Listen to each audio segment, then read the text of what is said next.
ay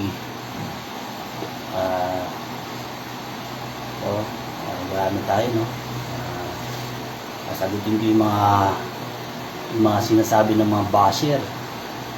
Sagutin ko yan kung anong pwede kong isagot sa kanila tungkol sa akin tsaka kay Boss FLN. Ganito yan, no? Nagtrabaho kay Boss simula 2009.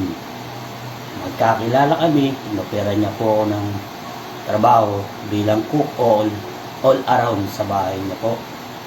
Doon pa yun sa GMA Cavite, sa inuupahan niya doon kay Ma'am Paes. Eto masasabi ko naman sa mga basher, lalong-lalo na sa mga nag-aalok sa akin na pinipm pa ako, ibahin niyo po ako. Hindi po lahat ng tao makukuha niyo sa pera. Hindi po lahat ng tao madali niyong kunin. Ibahin niyo po ako. Papaliwanag ko po bakit sabihin sa inyo ibahin niyo po ako.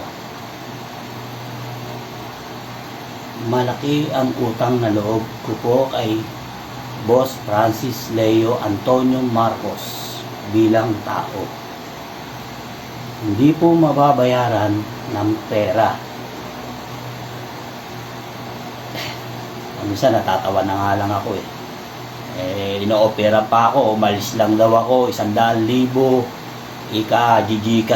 gigikas na agad. Grabe naman kayo.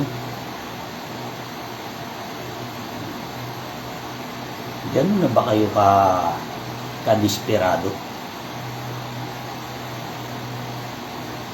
Magawa pa kayo ng ibang account, ipipm ako. Ito masasabi ko sa inyo, mapapagod lang kayo sa akin. Hindi ninyo alam ang pinagsamahan namin ni Boss Francis Leo Antonio Marcos. Hindi nababayaran ng pera.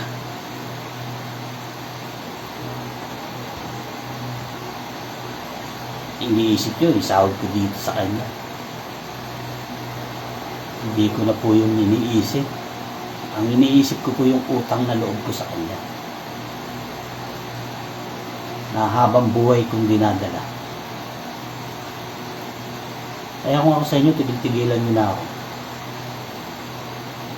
Sayang lang yung kakapalit nyo ng account na binablock ko lang kayo. Kasi wala namang sustansya yung sinasabi nyo diba? Hindi nyo ko kayang na bumigay sa ganyan na masira ang kaisipan ko. Hindi. Ayun ang pagkakamali nyo. Kaya kung ako sa inyo, iuntog nyo na lang yung ulo nyo sa pader. Baka may masmasang kayo pag nauntog yung ulo nyo. Diba? Kung talagang magagaling kayong tao, maraming pwedeng gawin para makatulong. Nagpipm kayo sa akin, kesyo mayaman kayo, kesyo may business kayo, di tumulong na lang kayo. Diba? Tulong na lang kayo. Ang sinasabi nyo sa akin, ako, nag-aano ko sa inyo ng mga basher kayo, tumulong kayo. Pero ako, hindi ako tumutulong sa anak ko. Bakit? Araw-araw ba kitang kasama? Araw-araw ka bang kasama ng anak ko? Diba? Araw-araw ka bang kasama ng anak ko? Para sabihin mong, hindi ko tinutulungan yung anak ko. Hindi ka ba namang gago? Di ba naman kayong mga kupil, kayong mga basher? Diba?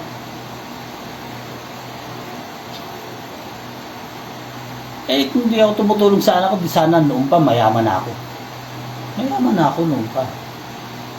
Pero hindi ko kaya Hinahati-hati ko pa rin Hinahati-hati ko pa rin yung nagiging pera ko Alam naman nila yan. Kahit yung in-interview ni Makagago, alam naman nila yan. No. Pero, wala eh. Gusto nila magkapera. Okay lang sa akin yun. At least nagkapera sila. Kahit kasiraan ko, kahit kasiraan nila, at least nagkapera sila. Pero inuulit ko sa inyo mga basher, hindi nyo ko kaya. Hindi ninyo ko kaya. Yung iba na bubuli nyo, nasisira nyo yung kaisipan, sila yun. Ayun ang pagkakamali na ginagawa ninyo, na sumisira kayo ng tao para lang kumita kayo. Diba? Ayan, sasagutin ko na. Bakit ako, sabi nyo, lagi ako nakadikit o hindi ako makaalis-alis? Kesyo, ang yung sinasabi, no? Siguro, gusto nyo kayo yata dito, gusto nyo dito kayo, tatanggapin namin kayo para malaman nyo yung ugali ni boss, kung gaano siya kabuti sa mga tao niya. Oo, naman yun. Pero yung samahan, dapat bigyan pa rin ng respeto. Wala eh. Ang mga naging tao niya talagang pera-pera lang. Pera-pera lang. Sample na lang yan. Si Daking. Dakingan ba yan? Si Gaya-Gaya. Yung kalbo. Yan pa lang eh. Kung matinong tao yan, binigyan ng 100 sack. Anong ginawa? Kinilo-kilo. Kitang-kita nyo naman sa video, per kilo-kilo yung binibigay niya. Diba? Sino kaya scammer? Diba? Siguro mas scammer yun. Yung talit niya na nga lang gaya-gaya eh. Sino-sino ginagaya, diba? Doon pa lang eh. Siya yung scammer. Diba? Doon sila nabubuhay sa paninira ng tao. Paldo-paldo ang pera nila. Kahit makasira na sila ng tao, paldo-paldo. Diba? Tulad niya ni anak ng Butiki na yan. Si Pablo Butiki. Puta. Oy, Pablo Butiki. Kung kasi magpahinga ka na, hirap na mag-live eh. Diba? Yung mga salita mo, alata na eh. Alata na namimera ka na lang. Na ginagamit mo na lang yung pangalan ni boss. Hindi kayo naiya. Ang kakapal naman ng mukha nyo, gamitin yung pangalan ng tao para lang kumita kayo. No? Grabe, no? Kung kayo, sabagay, nababayaran kasi kayo eh. Siguro mga 50,000. Kahit yung kaluluwa nyo, ibibigay nyo eh. No?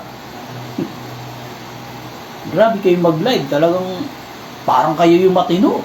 Kami yung masama. Sige, okay lang. Kayo na yung matino, kami na yung masama. Pero alam nyo sa sarili nyo yan. Diba? Alam nyo yan. Kasi kung kami, nakatulad nyo, mag-i-edit din kami ng katulad ng mga mukha nyo. Ikaw, kahit di ka na-edit eh. Kulang na lang sa'yo. Alam, sa totoo lang, 3 bulati na lang hindi napirma sa'yo. Pablo Butiki. 3 bulati na lang. Sa'yo magpahinga ka na. Nagkapera ka na noon eh. Gusto mo magkapera ka na naman ngayon? Diba? Okay, ganito na lang, no? Baka sabihin ng mga basher gumagawa ako ng kwento. Ang akin lang, ito lang, no? Tigil-tigilan nyo na ako. Kesyo 100,000 papasahod nyo, di sa inyo na lang. Kumuha na lang kayong katulad nyo. Ibayin nyo ako. Iba na lang, kuha na lang kayo ng katulad nyo. Total, sikat nyo na naman ako. Baka mag-vlog na rin ako. Baka mag-vlogger na rin ako. Eh, siguro yun, pag naging boom yung pagbablog ko, malamang makakatulong ako. Hindi katulad ninyo, naninira kayo ng tao para magkapera. Diba? Puro kayo scammer. Eh, kayo mga scammer eh. Diba?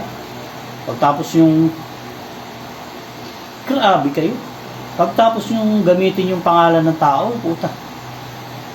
Hindi kayo nahiya. Dapat gamitin mo o gamitin nyo. Ikaw, katulad nyo, Pablo Butike. O, Pablo Butike alias Iguana. 3 bulati na lang, hindi pumipirma. O, ikaw naman,